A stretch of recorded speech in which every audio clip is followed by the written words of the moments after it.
आज की कहानी का शीर्षक है समाज के बनाए नियम। कस्बे का नाम था देवपुर।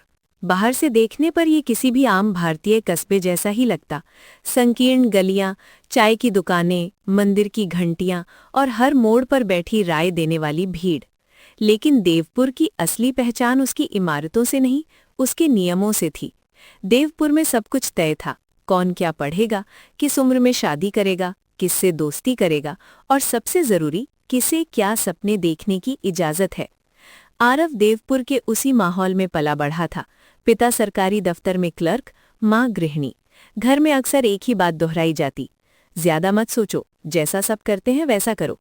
लेकिन आरव का मन सवालों से भरा रहता था। उसे हैरानी होती थी, अगर कोई लड़की देर रात तक पढ़े तो सवाल क्यों? अगर कोई लड़का कला पढ़ना चाहे तो मजाक क्यों?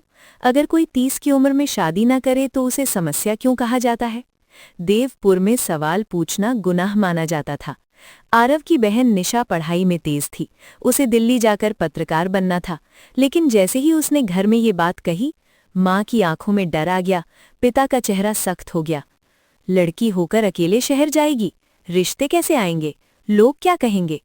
निशा की योग्यता पर किसी ने बात नहीं की, सिर्फ समाज के बनाए नियम गिनाए गए। कुछ महीनों बाद निशा की शादी तय हो गई। दिल्ली नहीं, देवपुर के पास के गांव में। उस रात आरव ने पहली बार देखा, नियम सपनों से ज्यादा ताकतवर होते हैं। आरव का दोस्त सुमित 32 साल का था। अच्छी नौकरी, ईमानदार, समझदार।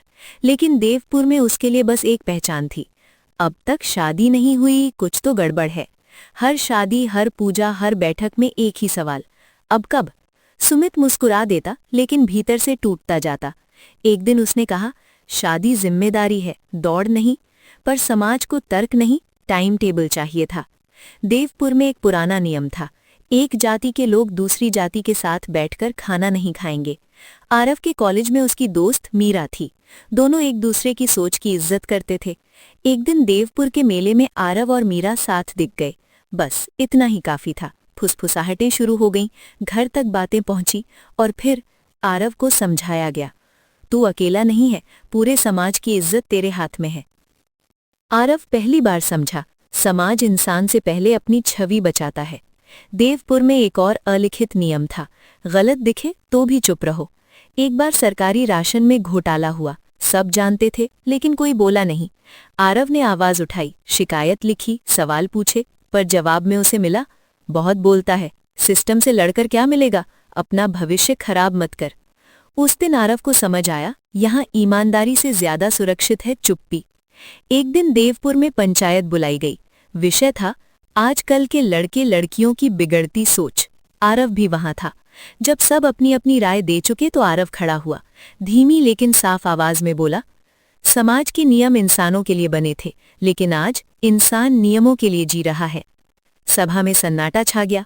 आरव ने आगे कहा, अगर नियम किसी का सपना तोड़े, किसी की पहचान छीने, किसी को डर में जीने पर मजबूर करे, तो वो नियम नहीं, जंजीर है। कुछ लोग नाराज हुए, कुछ ने सिर झुका लिया। आरव की बातों से उस दिन देवपुर नहीं बदला, पर बीज बोया गया। कुछ महीनों बाद निशा ने ऑनलाइन पढ़ाई शुरू की, सुमित ने बिना दबाव के शादी का फैसला लिया, मीरा ने कस्बे में ही लाइब्रेरी खोली और राशन घोटाले पर कार्रवाई हुई। छोटे छोटे बदलाव, पर असली बदलाव सोच में था। देवपुर अब भी वही था, लेकिन थोड़ा कम डरपोक। आरव जानता था समाज एक दिन में नहीं बदलता, पर उसने ये भी समझ लिया था, समाज के बनाए नियम तभी तक चलते हैं जब तक हम उन्हें बिना सवाल माने चलते हैं। कहानी यहीं खत्म नहीं होती, क्योंकि ये कहानी हर उस इंसान की है जो कभी न कभी नियमों और अपनी सच्चाई के बीच फंसा होता है। समाज को बदलने के लिए भीड़ नहीं, सिर्फ एक सोचने वाला इंसान काफी होता है।